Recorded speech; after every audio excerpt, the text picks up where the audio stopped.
ধুলাই পারে মূর্তির নামে ভাস্কর্যের নামে মূর্তি স্থাপনের প্রতিবাদে তৌহিদি জনতা ঐক্য পরিষদ আয়োজিত আজকে এই গণসমাবেশে সভাপতির বক্তব্য রাখবেন এদেশের কোটি কোটি তরুণ এবং যুব সমাজের অহংকার ইসলামী আন্দোলন বাংলাদেশের সিনিয়র নায়েব আমির রাজপথের লড়াকু সৈনিক সংগ্রামী জননেতা হযরত মাওলানা মুফতি সৈয়দ মোহাম্মদ ফয়জুল করিম শাইখ চরমনাই বক্তব্য রাখবেন। নারে তাকবীর, নারে তাকবীর।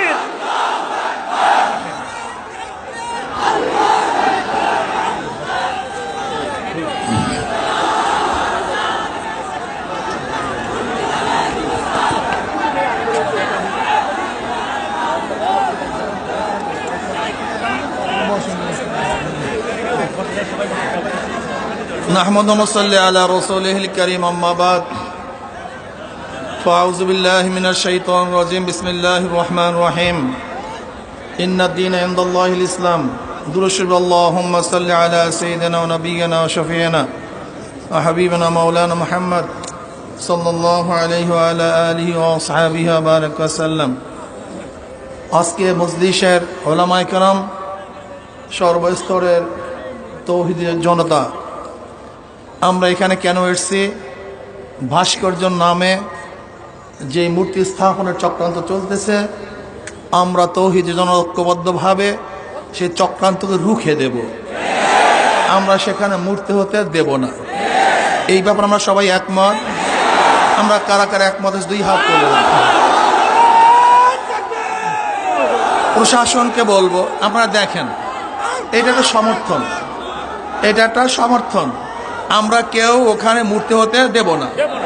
হাত নামাই দেখেন, যদি মাস পিপুলের ভোট অনুযায়ী সরকার গঠন হতে পারে, তাই মাস পিপুলের রায় অনুযায়ী সিদ্ধান্ত কেন হবে না? মাস পিপুল রায় দিয়েছে ওখানে মূর্তি হবে না। যদিও আমাদের গাজী সাহেব বলেছিলেন রিক্সাওয়ালাদের মাথার ঘাম পায় ফেলা টাকা দিয়ে আমরা অযথা কোনো কাজ করতে চাই না।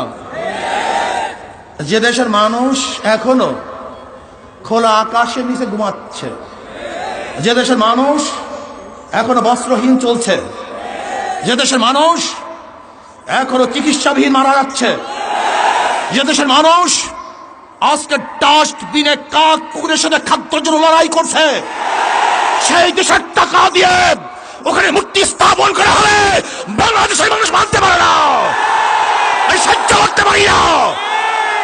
এদেশ কার বাবার দেশ নয়, এদেশ কার দাদার দেশ নয়। আমাদের টাকা দিয়ে মূর্তি স্থাপন করতে দেওয়া হবে না। আন্দোলন করবো, সংগ্রাম করবো, জিহাদ করবো, লড়াই করবো। ভাইয়েরা আমার, কথাবার্তা ক্লিয়ার। যদি আপনি মূর্তি স্থাপন করতে চান, মূর্তি স্থাপনের জায়গা আছে, মন্দির, সেখানে মূর্তি স্থাপন করেন, 1000 মূর্তি স্থাপন করেন। কিন্তু বাংলাদেশের 90% মুসলমানদের ভূমিতে কোন মূর্তি চলবে না, চলতে হবে না।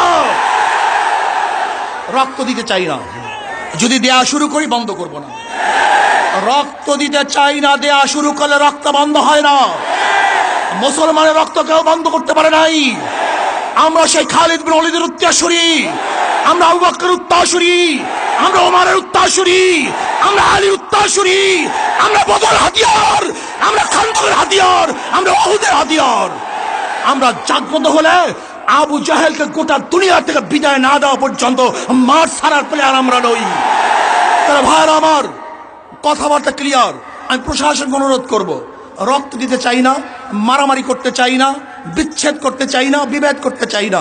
শুধু চাই শেখ সাহেবের রুহের মাগফিরাতের জন্য এমন এক ব্যবস্থা করা হোক, সুন্দর একটা কাজ করা হোক, কিয়ামত পর্যন্ত মানুষ তার জন্য দোয়া করবে।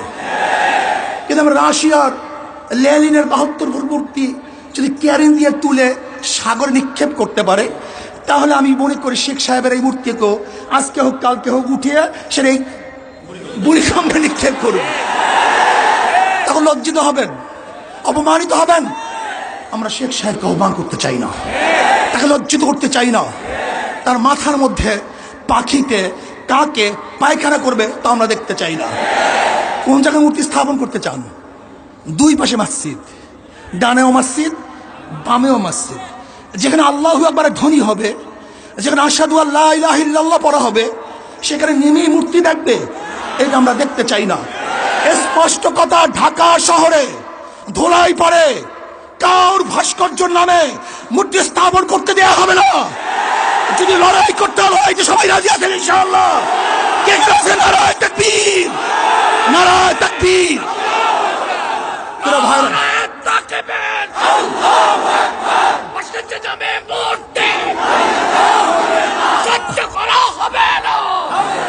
যদি আপনি বন্ধ করেন, কোনো কর্মসূচি থাকবে না।